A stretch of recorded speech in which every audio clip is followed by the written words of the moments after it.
There are tutorials out there sharing how to work tubular brick stitch, but there isn't a proper tutorial sharing how to work a pattern in the same technique. Because if you know this technique of working patterns in tubular brick stitch, I think you can make beautiful bangles. All the bangle making tutorials mostly use tubular peyote, which I find so daunting and challenging. To read the pattern itself, immense attention is required. Anyone who has worked with tubular peyote can relate to what I'm saying. In comparison to that, I find tubular brick stitch far easier on the mind. But like I said, there aren't videos sharing this technique. I don't know why. So I thought I'll make one sharing what I learned. This is not a tutorial but more like a tip and tricks video. I will explain this brick stitch pattern that I made for a bangle. Yes, you can make a flat brick stitch pattern into a tubular shape. This pattern is 5 columns wide and 70 rows long. I designed this pattern specifically for 4 wooden beads. If I make the pattern any more wide, the bangle will look very chunky, so I kept it 5 columns wide. Regarding the materials, I used size 12 needle and NYMO 0.2 beading thread. Firstly, you work row 1 of the pattern in ladder stitch and join the first and last bead together to make a tube. I didn't shoot the video from the beginning, so you won't see how I started the bangle. But it is very straightforward, like I said. You pick up the beads of row 1 and work it in ladder stitch and join. And then the rest of the pattern is worked in tubular brick stitch. This simple pattern is actually a 5-row repeat. So you keep repeating the 5 rows until you have a length that fits your hand. After which you join the ends to make a bangle. Again, I haven't included the joining method in this video as I wanted it to be mainly about working the tubular brick stitch. I will try to shoot a video on that as the beads have to be aligned properly before joining so that the bangle shows one seamless repetitive pattern.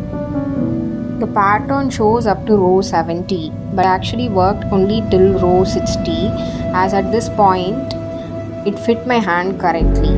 It is important to finish in the multiple of 5 as the pattern is a 5-row repeat. My bangle size is 2.6, that is 18.9 centimeter or 7.46 inches inner circumference. There is a specific bangle measurement guide you can check out. Size 2.6 is a standard size for most adult women in India. Coming back to tubular brick stitch, there are 2 important features about it. If you are working in a single color with no pattern, you will see the beads go in a spiral and it naturally twists. In other words, it gives a sort of a twisted effect. So if that is the effect you want, you can achieve it very easily with tubular brick stitch. Because the nature of brick stitch is that each bead of the next row sits in between the beads of the preceding row. Now the second thing is, if you're working in a single color, you don't need a pattern. You don't need to pay attention to where the next bead should sit. You just keep working around. But if you are working with a pattern like the simple diamond pattern, then you must pay attention on where the row begins. Just like in tubular peyote, the starting point of every next row keeps shifting. This is what I have indicated by way of the white dots in the pattern. The white dot is a starting point of every row, and you read the pattern from left to right and bottom to top.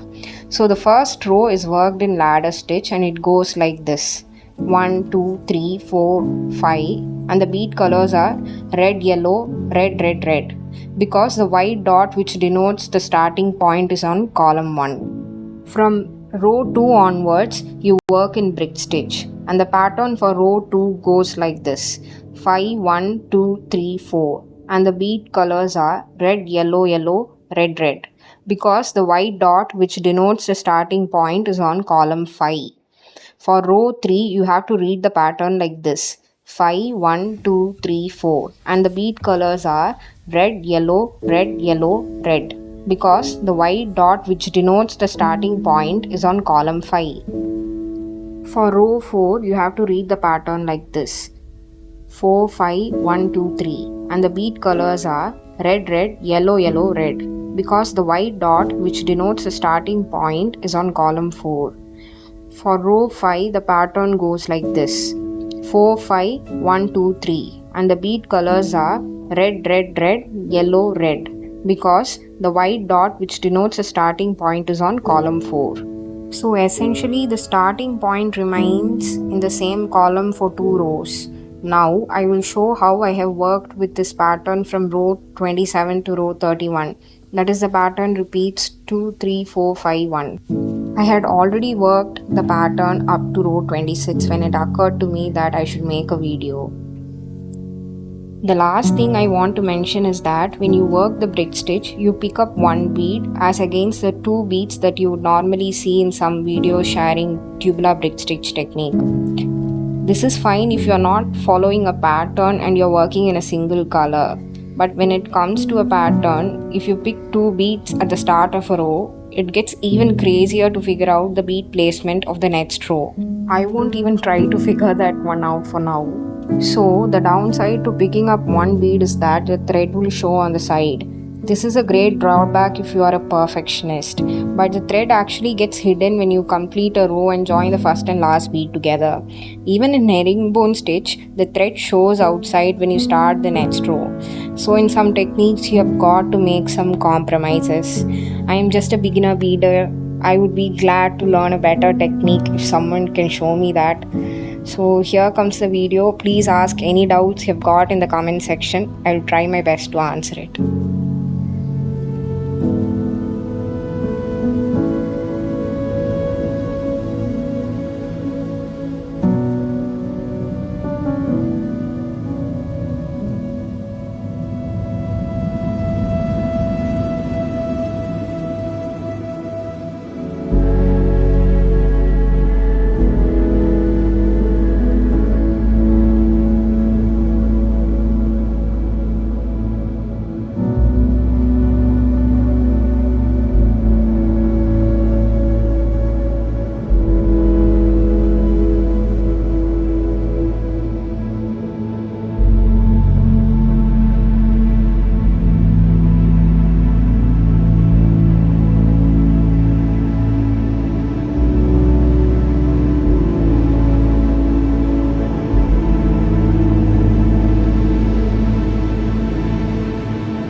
you.